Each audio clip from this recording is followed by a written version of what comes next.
3번 해저 확장설. 해저란 말은 바다의 바다. 이게 확장.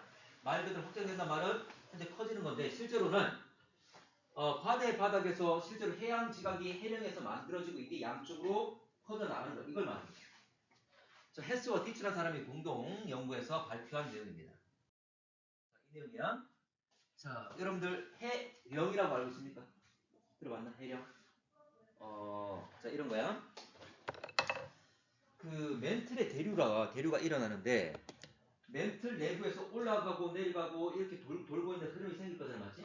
그러면 나중에 우리가 배우겠지만 지구 내부에서 상승을 하게 되면 마그마가 만들어집니다. 그러면 상승하는 곳은 멘틀의 상승부는 마그마를 만들면서 분출할 수 있다 그 말이지. 자, 봐봐. 지구 표면으로 분출이 되게 되면 이 마그마들이 분출되게 되면 식어버리겠지? 굳겠지? 그러니까 새로운 해양 지각이 만들어지는 거야. 그러면 밑에서 끊임없이 밀어 올리기 때문에 이들이 만들어지면서 양쪽으로 퍼지게 되는 거지. 밑에서 계속 밀 거잖아, 맞지? 그래서 만들어진 애들이 만들어지면서 굳어지면서 양쪽으로 계속 퍼져나가는, 양쪽으로 뻗어가는 이런 모습을 띠게 된다는 거지. 그래서 바다의 산맥을 뭐라 하냐면 바로 해령이라고 합니다. 령. 우리가 대관령, 미시령, 한계령 들어봤지? 령자가 바로 산맥이란 말이야. 됐나? 하나만 더 이야기하면 우리 태백산맥이라는 큰 줄기가 있잖아, 맞지? 그래서 이 산맥에 대해서 태백산맥이 있는데 오른쪽이 무슨 쪽이야? 동쪽이야? 서쪽이야? 동쪽이지? 그래서 태백산맥의 오른쪽 지역들을 우리가 영동지방이라 하지. 그리고 태백산맥의 왼쪽은 무슨 쪽? 서쪽? 무슨 지방? 영서지방이라 하지. 태백산맥의 아래쪽 우리 경남이나 부산 이 지역들은 뭐라 하지? 영남이라고 그러잖아. 영남지방. 됩니까? 이렇게 나눈 거지?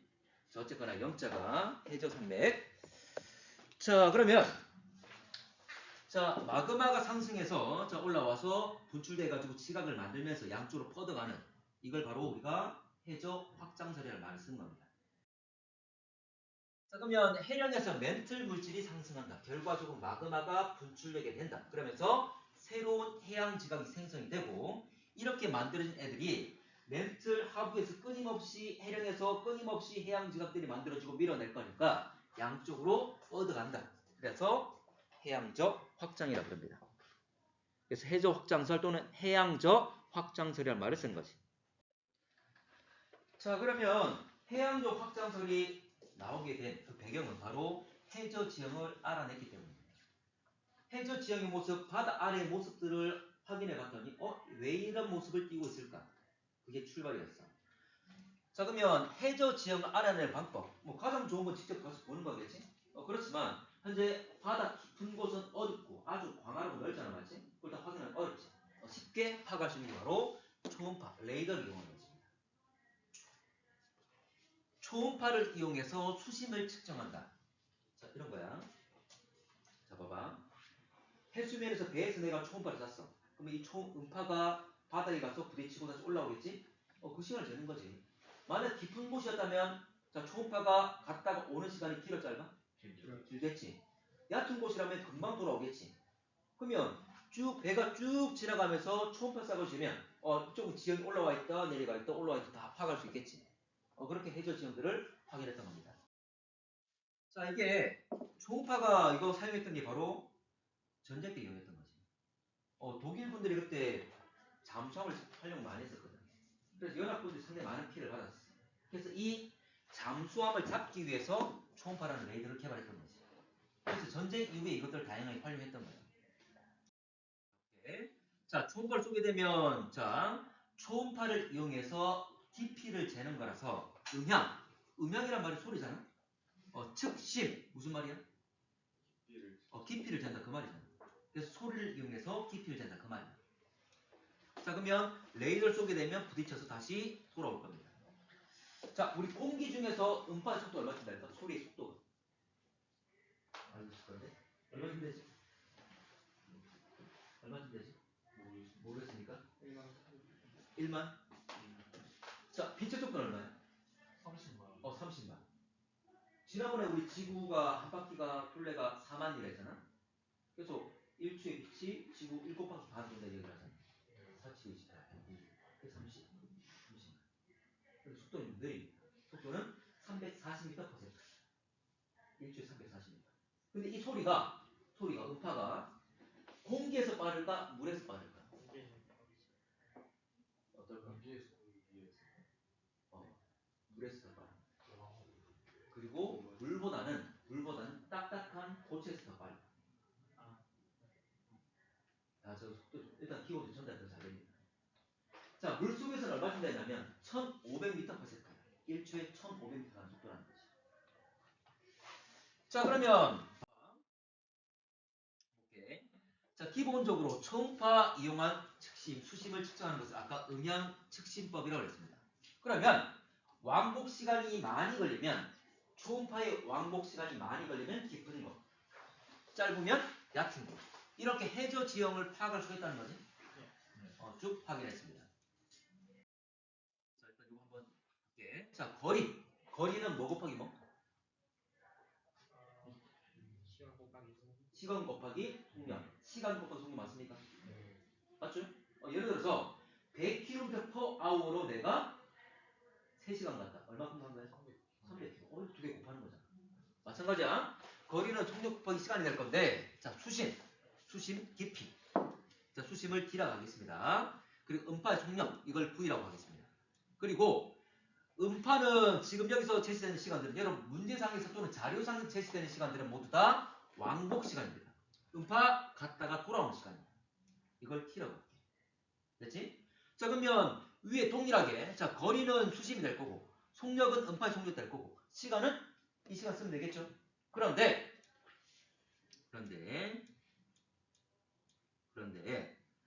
자, 여러분들 이 깊이라는 것은 왕복입니까? 편도입니까? 깊이. 깊이라면 편도잖아, 맞지? 왕복은 이 시간을 다 쓸 필요가 없겠지? 맞나? 그럼 시간을 다 쓸 필요 있다, 없다? 없다. 얼마큼만? 반만. 그래서 결과적으로 속력 곱하기 시간 2분의 1t를 써야 되는 거지. 우리는 편도인 깊이를 잴 거니까. 그렇죠? 아니, 어려운 거 아니야. 어렵지 않잖아. 맞지? 그래서 2분의 1 VT라고 쓰는데, 왜냐면 가끔 문제상에서 가끔 자료 줘놓고 어느 지점의 깊이를 계산하는 거 물어봐. 별거 없잖아, 맞지? 이 시간이 왕복 시간으로 제시되어 있다는 거, 그것만 기억하시면 됩니다. 그럼 예를 들어서, 자, 유생이 한번 물어볼게. 속력이 1500이다. 시간은 4500이다. 라고 한다면, 이건 왕복 시간. 그럼 깊이는 얼마? 좋아, 잘했어. 자, 깊이는 3000m다. 왜냐면, 자, 2분의 1을 곱해야 되니까. 편도 시간은 2초니까. 그래서 1500에다가, 자, 2초 곱하게 되면 결과적으로 3000m 나오지? 이거. 쉽지만 가끔 물어보는 경우가 있습니다. 별거 없습니다. 그리고 물 속에서 1500m/s라고 했는데, 이거는 문제상에서 자료 다 줍니다. 굳이 외울 필요는 없어. 문제 다 줘. 그래서 계산한 거 시간이 왕복 시간이라는 것만, 이것만 조심하면 됩니다. 자, 그러면 해저 지형, 이렇게 파악한 해저 지형은, 바다 아래 지형은 크게 두 개 영역으로 나눕니다. 대륙의 주변 영역과 그리고 심해저. 바다 깊은 곳의 바닥을 심해저라고 그러지? 평평하게 돼 있어서 우리가 심해저, 평원이란 말을 쓰기도 합니다. 그래서 대륙 주변부와 심해저 둘로 나눈다. 자, 이게 심해저, 그러니까 해저 지형들의 모습을 종합적으로 표현한 건데, 자, 넘어갈게. 한번 설명해 볼게. 자, 대륙 주변부는 말 그대로 대륙의 연에 있는 이 지형들을 말합니다. 대륙에 가까운 해저 지형들. 심해저는 바로 바다 가운데 있는 영역들, 평평한 영역들을 말합니다. 자, 그러면 한번 보겠습니다. 자, 대륙 주변부의 대륙붕. 대륙붕이란 말 들어봤습니까? 가끔 들어본 친구도 있을 거예요. 대륙붕이 뭐냐면, 대륙붕은 현재 바로 바다가 시작된 그곳에 아주 얕은 영역, 수심 200m 미만 이하의 영역을 말합니다. 그리고 경사는 아주 완만합니다. 우리나라 같은 경우에 동해바다는 좀 깊잖아, 맞지? 동해바다의 평균 깊이가 1500이 넘습니다. 근데 서해바다는 44m, 남해바다는 100m밖에 안 돼. 그래서 서해와 남해는 대부분 다 대륙붕으로 되어 있지. 자, 어쨌거나 수심이 완만한, 현재 수심이 얕은 영역을 대륙붕이라고 합니다. 자, 그리고 대륙붕이 끝나게 되면 경사가 상대적으로 아주 급한 영역이 생깁니다. 경사져 있는 영역이 생겨요. 그걸 뭐라 하냐면 역시 대륙 사면이라고 합니다. 이 역시 대륙 주변부기 때문에 앞에 계속 대륙이란 말이 붙는 겁니다. 대륙 사면, 대륙 연에 있는 경사면 그 말이에요. 그래서 상대적으로 경사가 급합니다. 그래서 무너지게 되면 현재 여러 가지 물질들이 빠르게 이동할 수 있는 영역이기도 해. 자, 그리고 해구. 해령은 뭐였죠? 아까 해령은 바다의 산맥. 맞지? 근데 해구는 이거 고랑 구자입니다. 고랑. 바다의 고랑 그 말이에요. 참고로 다른 영역보다 깊이가 깊은 것이야. 해구가 어떻게 만들어지냐면 이런 겁니다. 여러분들 그 해양판하고 대륙판 중에 누가 더 밀도 크지? 누가 더 밀도 클까? 해양판과 대륙판 중. 해양판이 좀 더 밀도 큽니다. 해양판. 자, 봐봐. 자, 해양판이 이동해 오다가 대륙판을 만났어. 누가 더 밀도 크다고? 해양판. 그럼 이놈이 밀도 크니까 좀 더 무거우니까 파고 들어가겠지? 이렇게 파고 들어가는 걸 뭐라 하냐면 섭입이라고 해요. 그러면 파고 들어가게 되면 덜컹거리면 지진 발생하겠죠? 그리고 들어가다 보면 마그마 만들어지겠지? 이것들만 분출해서 화산활동도 많아요. 일본이 바로 그렇게 만들어진 거지. 어쨌거나 섭입하게 될 때, 파고들 때 이쪽 움푹 패이겠지? 맞나? 이것이 바로 해구입니다. 그래서 일본 옆에 일본 해구라고 해구 존재하는 거예요. 수심이 깊어야 다? 깊겠지. 자, 바다의 평균 깊이는 얼마쯤 될까? 500m. 얼마? 1500m. 1500m. 바다의 평균 깊이. 바다의 평균 깊이는 3800m. 약 4km. 평균이. 더 깊은 것도 많겠죠? 바로 이 해구가 바로 가장 깊습니다. 통상 6km 이상이에요. 수심이 6km. 6000m. 가장 깊은 곳은 마리아나 해구라고 들어봤습니까? 거기 그곳은 11km. 우리 히말라야 산맥 에베레스트 높아자 9km가 안 되잖아. 그리고 더 깊은 깊이를 가지고 있다는 거지. 자, 어쨌거나 자, 해구는 수심 6km 이상의 골짜기 바다에서 깊은 영역을 이루고 있다. 하나만 좀 물어볼게. 가끔 아까 수심 측정 여러 가지 음양 측지법 가지고 막 측정했던 여러 가지 시간들 막 제시하는 경우가 있어. 자료가 있어. 왕복 시간이 얼마다. 이런 게 있는데 예를 들어서 어떤 A 지점에서 왕복 시간이 얼마가 나와 있는데 이곳이 해구다라고 묻는 경우가 있어. 그럼 봐봐. 아까 초음파 속력이 1500이었잖아?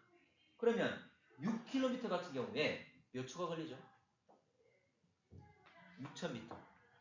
속도는 1500. 8초 돼야 되겠지? 맞지? 8초의 반이 4초잖아? 4초 곱하기 4 곱하기 1500 하면 6 나오잖아. 됐나? 그러면 예를 들어서 시간은 4초가 나왔어. 왕복 시간은. 4초가 나왔는데 이 지역은 해구야. 말이 돼? 안 돼? 안 된다 그 말이지. 그렇게 나와. 되겠지? 나중에 문제 한번 볼 거야. 자, 그리고 원래 봐봐. 여기는 대륙분과 해구가 대륙분과 대륙사면과 해구가 한 세트죠. 근데 이 지역은 대륙분, 대륙사면, 대륙대라는 게 있습니다. 대륙분, 대륙사면과 똑같지만 해구 대신에 대륙대가 있는 거지. 세트가 이렇게 나오는 경우도 있고 대륙분, 대륙사면, 해구가 나오는 경우도 있고 그리고 대륙분, 대륙사면, 대륙대가 나오는 경우가 있습니다. 이 두 가지 세트가 있습니다. 참고로 아까 해구는 어떻게 만들어진다고? 어떻게 만들어진다고? 섭입되면서.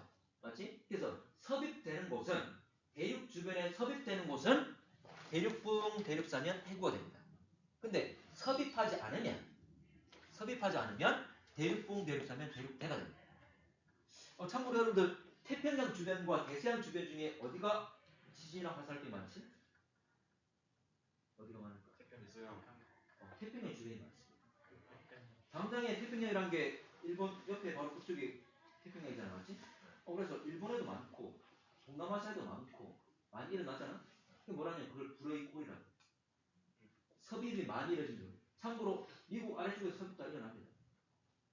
이 섭입 다 일어나면서 지진도 많고 화산도 많은 거지. 그래서 불의 꼴이라고. 근데 대서양은 어떻게 만들었다고? 아메리카하고 아프리카 분리됐지? 지금 분리돼가지고 계속 그냥 멀어지고 있는 거야. 섭이 원해. 계속 해양판과 대륙판을 한 세트로서 계속 밀어내는 거야. 섭이 일어나지 않습니다. 됐나? 나 좀 적을게. 자, 그래서 대륙대는 대륙분 완만했다가 대륙 사면 경사 졌다가 다시 완만해지는 지대. 경사 어느 정도 있지만 다시 완만해지는 지대를 대륙대라고. 그렇지? 그래서 아주 완만한 지대, 다시 완만해지는 지대를 대륙대라 하고, 대륙대가 끝나면 이제 평평한 지역이 생깁니다. 이걸 해저평원, 심해저평원이라고. 이 넓은 평평한 곳에 뭐 해령이라는 산맥도 있고 해산이라는 산도 있고 이렇습니다. 됐나? 자, 해령, 자, 해저 산맥, 해산. 이거는 해저에 있는 화산을 말합니다. 자, 그러면 해저 화산, 자, 해산이 어떻게 만들어지냐면 봐봐. 이게 해령이라면 밑에서 마그마가 막 올라올 거잖아, 맞지? 마그마가 올라올 건데, 물론 대부분 다 가운데에서 뿜어져 나오겠지만, 예를 들어서 일부가 이렇게 갈라져 있다 한다면, 주변에 해령 주변에 갈라진 부분이 있다면 얼마든지 이 마그마들이 이 갈라진 틈 따라서 나올 수도 있겠죠. 나올 수도 있겠지. 맞지? 이렇게 작은 산을 만들겠지. 그런 다음에 요 해양 지각이 양쪽으로 퍼져갈 거잖아, 맞지? 그러면 이 산들을 해산들을 그대로 싣고 가겠죠? 주변에 해양적 평원이 이렇게 분포를 하겠지. 이걸 해산이라는 거야. 됐나? 바다 아래 산이 만들어지는 일은 이 경우밖에 없겠지. 자, 넘어갈게. 자, 심해적 평원. 자, 이 그림상에서는 심해적 평원이 영역이 그렇게 넓게 보이질 않지만 실제로는 대부분 영역을 차지하고 있습니다. 여러 가지 해저 지형들을 한꺼번에 보여주기 위해서 축약시킨 거라서 그래요. 원래 심해적 평원이 가장 넓은 영역을 차지하고 있습니다. 아까 평균 수심이 4km라고 그랬지? 자, 증거. 해저 확장설의 증거. 오늘 증거하면 다 끝나는 건데. 자, 지금 해령이 있는데 해령의 모습을 지금 단면을 그린 겁니다. 아까 책으로도 한번 표현했는데, 자, 해령의 단면을 지금 표현한 거야. 자, 그러면 해령은 바다 아래에 있을 거니까, 자, 바다 아래 해수면이 있고 그 아래쪽에 해령이 있고 마그마가 분출해서 해양 지역을 만들면서 끊임없이 밀어낼 거니까 양쪽으로 퍼져갈 거야. 그렇지? 자, 그러면 자, 해령으로부터 거리가 멀어짐에 따라서 나타나는 여러 가지 변화 요소들이 있습니다. 그 변화 요소들이 바로 해저 확장이 증가되는 그 말입니다. 여기 오른쪽에 증거들을 제시할 거거든. 일단 그림 한번 좀 그려봅시다. 자, 이 증거 잘 나오는데 해령과의 거리가 멀어짐에 따라서, 자, 해령은 붕 올라와 있는 곳이잖아, 맞지? 그러면 해수면이라는 기준이 있으면 해수면으로부터 바닥까지 이걸 깊이 수심이라잖아, 맞지? 당연히 산맥이니까 당연히 멀어지면 수심이 깊어지겠지. 그렇지? 자, 그리고 두 번째, 해양 지각의 나이. 참고로 해양 지각은 해령에서 만들어진 다음에 계속 밀어내니까 이것이 해령으로 계속 멀어지는 거잖아, 맞지? 그러면 멀리 있는 놈이 먼저 태어나서 밀려온 거잖아, 맞지? 그래서 지역 나이가 많아지는 거지. 실제 해양 지각 암석의 나이를, 특히 화성암의 나이를 잴 수가 있습니다. 나중에 우리 한번 해볼 건데. 자, 세 번째, 해저 퇴적물의 두께. 말 그대로 퇴적물의 두께를 말하는데, 자, 오늘은 미세먼지 있고 황사 좀 있을 수 있는데, 자, 황사 어디서 날아오죠? 중국에서. 근데 중국에 날아오다가 이게 고스란히 전체 100%가 우리나라까지 와서 쏟아내는 게 아니잖아. 오다가 얼마든지 바다에 또 서해 바다에 떨어질 수도 있겠지. 그리고 바다에는 여러 가지 부유물들 있잖아, 맞지? 시간 지나면 또 가라앉겠지. 그렇게 가라앉아서 계속 쌓이는 애들을 우리가 해저 퇴적물이라는 말을 쓰는 거야. 그러면 예를 들어서, 자, 해령에 가까운 예를 들어 A 같은 경우는 나이가 1만이라고 합니다. 근데 더 멀리 있는 B 영역 같은 경우에는 예를 들어서 10만이라고 할게, 나이가. 그러면 A와 B 중에 어디가 더 퇴적물이 많이 쌓였다? B겠죠, 당연히. B라는 놈은 10만 년 동안 이동하면서 계속 쌓였을 거잖아, 맞지? A는 이제 1만 년밖에 안 쌓였잖아. 이건 당연한 거죠. 알지? 그리고 하나 더. 지각 연류량. 원래 그 지각 연류량은 원래 G2 내용이라 잘 나오진 않는데, 의미를 좀 알고 넘어갑시다. 현재 연관된 게 좀 있어서. 지각 연류량이 무슨 말이냐면 지각에서 열이 흘러나오는 양. 그 말이에요. 자, 마그마가 이제 막 분출돼가지고 굳었어. 아이도 따끈따끈하겠죠. 근데 시간이 지날수록 점점 좀 식겠지. 맞지? 그걸 말하는 거예요. 그래서 지각 연류량이 계속 지속적으로 줄어든다는 거예요.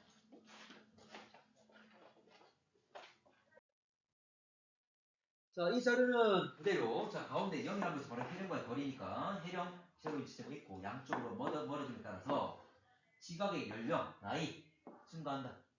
해저 태생물 두께 역시 증가한다. 이거 그냥 그래프화 시킨 거예요. 참고하시고. 자, 증거. 자, 또 다른 증거가 고지자기 줄무늬 대칭 분포. 이게 조금 어려울 수 있습니다. 자, 이게 뭐냐면 고지자기. 고란 말이 옛고자, 지란 말이 땅, 땅의 자기. 자, 지구는 커다란 자석이죠? 맞나? 자, 그럼 봐봐. 여러분 자석 만드는 재료가 뭐야? 알고 있나? 자석 만드는 재료? 자철석이라고 있습니다. 자철석. 철사물이 들어가 있거든. 아까 해양 지각이 여러분들 해양 지각은 무슨 암으로 주로 되어 있을까? 물론 뭐 태종물도 있지만 그 알. 마그마가 분출돼서 식어서 만드는 애들. 참고로 마그마나 용암이 식어서 된 애들 전체를 우리가 화성암이라 불러. 불화자. 제주도에 많은 현무암. 참고로 해령에서 만들어지는 대부분은 해양 지각은 현무암입니다. 현무암제. 근데 현무암은 철 성분이 많아. 아까 말했던 자철석 같은 애들이 많아. 자, 그래서 봐봐. 어떻게 되냐면 마그마가 올라와서 마그마가 분출될 때 이들이 굳는 과정에서 지구는 커다란 자석이잖아? 커다란 자석이라서 이 마그마들이 굳어지는 과정에서 이 암석들, 이 지각, 해양 지각들이 지구 자기장 방향대로 자화가 됩니다. 자석이 됩니다. 그러면 나중에 굳어버리겠지? 그대로 자석이 만들어지고 굳어버린다. 그 말이야. 이걸 지작이라고 쓰는 거야. 과거에 만들었으니까 고라 말 쓴 거지. 됐나? 가봅시다. 자, 이거 자석된 걸 우리가 자화란 말 쓴 거야. 자, 그러면 예를 들어서 이 빨간색이 지구 자기장 방향이라 할게. 이 빨간색이 지구 자기장 방향. 그러면 이제 막 굳어진 애들은 역시 같은 방향으로 자화가 되겠지. 해양 지각 만드는 애들은 지구 자기장과 같은 방향으로 자화가 될 거야. 그러면 자석이 된 다음에 굳어진 다음에 가만히 있습니까? 어떻게 된다고? 이동한다 그랬지? 양쪽으로 이동이 될 거야. 양쪽으로 같이 이동될 겁니다. 자석이 된 다음에. 됐나? 근데 이렇게만 끝나면 괜찮지만 자, 여러분 자석 무슨 극과 무슨 극이지?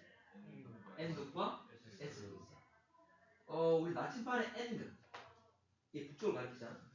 맞지? 그러면 지구의 북극 부분은 무슨 극일까?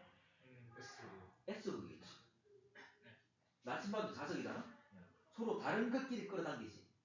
그래서 북극 지역이 S극이기 때문에 내 나침반이라는 자석이 N이 S를 가리키고 있는 거야. 서로 끌어당기니까. 됐나? 그런데 이게 지금의 경우란 말이야. 북극 부분이 S극. 지구는 커다란 자석이고 북극 부분이 S극을 띠고 있다. 됐나? 그렇지? 그런데 이게 계속 유지가 되는 게 아니야. 갑자기 확 바뀌어. 북극은 지금은 S극이지만 나중에 시간 지나면 바뀝니다. 이게 나중에 N극으로 바뀌어. 두 개가 뒤집혀. 이걸 역전이라고 해요. 지작이 역전. 바뀝니다. 근데 이 주기가 일정하지가 않아요. 언제 바뀔지 몰라. 싹 다 갈아엎어야 되겠지. 바뀌면. 우리 사는 동안은 마지막 모르겠네. 일단 바뀔 수가 있습니다. 이걸 역전이라고 그래. 지금 그래서 북극 부분이 오히려 오른쪽 그림을 보게 되면 오른쪽이 오히려 앵글을 띄고 있죠. 그래서 과거에 끊임없이 계속 역전되어 있어. 끊임없이. 지금은 북극 부분이 S입니다. 언제 바뀔지 모르겠어요. 자, 그러면 만약에 역전되어 있다면 자화되는 방향도 어떨까? 역전되어 있겠지. 그걸 말하는 거야. 자, 그래서 여기 자화되어 있는 애들 해력에서 만들어져 가지고 자화된 다음에 계속 뻗어나갈 거잖아. 맞지? 근데 어느 시기에는 반대로 자화된 애들이 뻗어나왔겠지. 맞나? 그래서 서로 다른 극을 띠고 있는 자성을 띠고 있는 애들이 줄무늬로 쭉 나타난다는 거지. 자화 방향이 반대니까. 됐나? 그런데 이렇게 자화되어 있는 애들이 해령을 중심으로 왼쪽과 오른쪽이 분포가 똑같다는 거지. 패턴이 똑같다는 거지. 그 말은 중심에서 양쪽으로 뻗어나갔음을 알려주는 거잖아. 지금 우리가 이야기하는 것은 자 해령을 중심으로 뻗어간 것 이 증거를 찾는 거잖아, 맞지? 그래서 지자기 줄무늬가 해령 중심으로 양쪽이 대칭을 이룬다. 그 말은 해령을 중심으로 양쪽으로 뻗어나왔다는 걸 알려준다. 그 말이야. 됐나? 이 정도만 기억합시다. 이 정도만. 자, 그리고 일반적으로 여기 컬러로 좀 나왔지만 지금 해령이 있는 곳이 지금의 자성을 띠고 있는 방이겠지? 그래서 지금 어두운 색깔이 지금의 자기 방향과 동일하겠지. 그래서 여기 정상기란 말을 쓴 겁니다. 근데 여러분 우리가 일반적으로 우리 기출문제 보게 되면 학평이나 모평 보게 되면 여기서는 갈색으로 표현했지만 일반적으로 검은색으로 표현해요. 검은색으로. 그리고 역전기는 밝은색으로 표현해요. 일반적으로.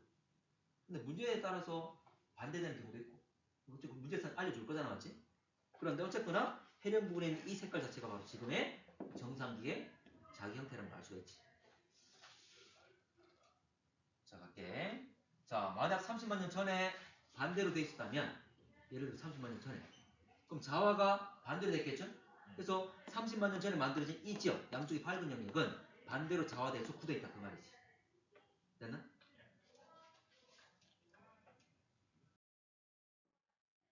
자, F 열곡과 변환단층의 존재. 자, 열곡. 자, 열이란 말이 뭐냐면 분열돼서 생긴 계곡 그 말이야. 아까 얘기했잖아, 맞지? 그림에서 우리가 색깔도 할 때도 봐봐. 밑에서 마그마 올라와가지고 양쪽 갈라지면서 뻗어 나갈 거잖아, 맞지? 그러면 가운데 큰 산맥이 생기겠지. 양쪽이 갈라졌기 때문에 계곡이 생기겠지. 그래서 해령 한가운데는 이렇게 계곡이 있어요. 분열돼서 생긴 계곡, 열곡. 근데 무슨 자? 알파벳? V. V자 열곡이란 말을 쓰게 돼. 어차피 열곡이 존재한다면 양쪽 갈라졌다 그 말이잖아. 그 증거가 된다는 거고. 자, 변환단층 들어봤습니까? 안 들어봤나? 단층 들어봤어? 단층은 지층이 끊어진다 그 말이잖아. 자, 봐봐. 여기 보면 이거 굵은색으로 있는 게 다 해령이야. 그러니까 해령은 전체가 다 뻗어 있는 거죠. 대부분이 바다야. 많지? 그런데 해령 같은 경우에 이 길이가 수천 킬로미터, 수만 킬로미터 된단 말이야. 밑에서 마구막 올라올 거잖아. 렌트 상승하겠지? 그 몇만 킬로미터가 되는 이 곳에서 렌트가 올라오는 속도가 다 똑같을까? 아니겠지. 어느 지역은 좀 더 빠르게, 어느 지역은 좀 더 느리게. 그러면서 판의 이동 속도가 막 다르겠지. 맞나? 그러면 이 딱딱한 판이 왼쪽, 오른쪽 이동 속도 약간씩 차이나. 그럼 찢어지겠지. 그래서 여기 보게 되면 해령은 다 마디마디 끊어집니다. 그 차이 때문에. 됐나? 그래서 해령이 쭉 돼 있는 게 아니라 마디마디 끊어져 있음을 알 수 있습니다. 됐지? 자, 그래서 현재 이동 속도 차이 때문에 이게 시간의 흐름이야. 가운데 해령이 있는데 자, 이동 속도 차이에 의해서 현재 가해진 힘의 차이에 의해서 중간중간 끊김이 생깁니다. 그래서 해령과 해령 사이를 변환단층이라고 합니다. 이 지역 이런 것들 다 변환단층이라고 합니다. 자, 여기서 1번 표현해볼게. 자, 중앙 해령이 있다. 해령이 있고 자, 해령과 해령 사이 이 영역을 변환단층이라고 합니다. 자, 봐봐. 이 변환단층 이 파란색 영역의 오른쪽은 어디로 가죠? 자, 위쪽은 어디로 가지? 오른쪽 왼쪽. 오른쪽. 아래쪽은 왼쪽까지 이렇게 어긋나는 곳이지. 이 판의 경계 중에 이렇게 어긋나는 것, 엇갈리는 것을 뭐라 하냐면 고전형 경계라고. 나중에 할 거야. 어쨌거나 이걸 변환단층, 여기를 변환단층이라 한다. 자, 여기에 서로 어긋나고 있을 거니까 막 긁히겠지. 지진 많이 발생할까 안 할까? 많이 합니다. 이게 여기서 많이 발생합니다. 지진 많이 발생하는 이 영역이 존재한다. 이거는 이 판들이 움직였기 때문이잖아, 맞지? 바로 해령 중심으로 확장이 됐기 때문에 생기는 거지. 그러니까 변환단층도 역시 증거된다 그 말이야. 자, 근데 봐. 이 노란색 영역. 여긴 지진 발생 잘 할까 안 할까? 안 하죠. 왜냐하면 노란색 위는 어디로 가지? 오른쪽. 노란색 아래 어디로 가지? 같이 가잖아. 같이. 그래서 지진 잘 발생하지 않습니다. 파란색은 잘 일어나는 거야. 됐나? 유성 이해됐나? 네. 오케이. 이걸 단열대라고 합니다. 절단됐다 그 말이야. 자, 요거 그림 하나 그리고 오늘 이것만 하고 끝낼게. 자, 여기서 표시를 한번 해볼 건데 이거는 우리가 위에서 본 모습 해령과 변환 지금 준비하고 있는데 자, 여기서 두 줄에는 다 해령이 되겠죠? 해령, 해령, 해령. 해령이가 마디마디 꺼내져 있습니다. 그 모습이고 자, 그러면 먼저 자, 지진이 일어나는 곳. 자, 지진이 일어나는 곳. 지진이 일어나는 곳은 X를 표시해줄게. 자, 해령에 지진 발생할까 안 할까? 해령은 멘틀 상승부로서 마그마 올라오는 것이 마그마 올라올 때 껍질 깨고 올라오겠지. 탕 깨면서 지진 떨림이 생겨 안 생겨? 그래서 화산할 때 있는 곳은 무조건 지진이 발생할 수밖에 없지. 그렇지? 그래서 여기 다 지진 다 발생합니다. 자, 그리고 해령과 해령 사이 변환 나중에 지진 발생할 수 있다 없다? 있다 그랬죠? 서로 어긋나는 곳이니까. 서로 반대로 어긋날 거니까 서로 막 긁힐 거니까 발생하겠지? 그래서 변환 나중에도 역시 생깁니다. 변환 나중에도 마지막으로 화산활동. 자, 해령이 화산활동 있다 없다? 화산활동이라는 것은 분출되는 걸 말해. 여기 분출되고 식어서 해양지역 만들었잖아. 다 있는 거지. 다 있는 겁니다. 그런데 변환 나중에는 화산활동 있을까 없을까? 없습니다. 변환 나중에는 화산활동 없습니다. 자, 마지막 해구 부근의 지진 분포. 자, 해구는 뭐가 일어나는 곳이다? 들어가는 곳. 섭입이 일어나는 곳이지. 그러면 이게 들어가는 과정에서 덜컹거리면서 계속 지진 발생하겠지. 마치 비스듬히 일어나겠죠? 그걸 말합니다. 자, 그래서 이게 우리나라인데 우리나라 부분인데 자, 통일바다 있고 일본 있고 일본 같은 경우에 자, 섭입이 일어나면서 자, 들어가면 나중에 여러 가지 과정에서 마그마 만들어지거든. 마그마 만들어지면 그대로 분출이 되겠죠. 그래서 일본이라는 섬을 만든 거지. 됐나?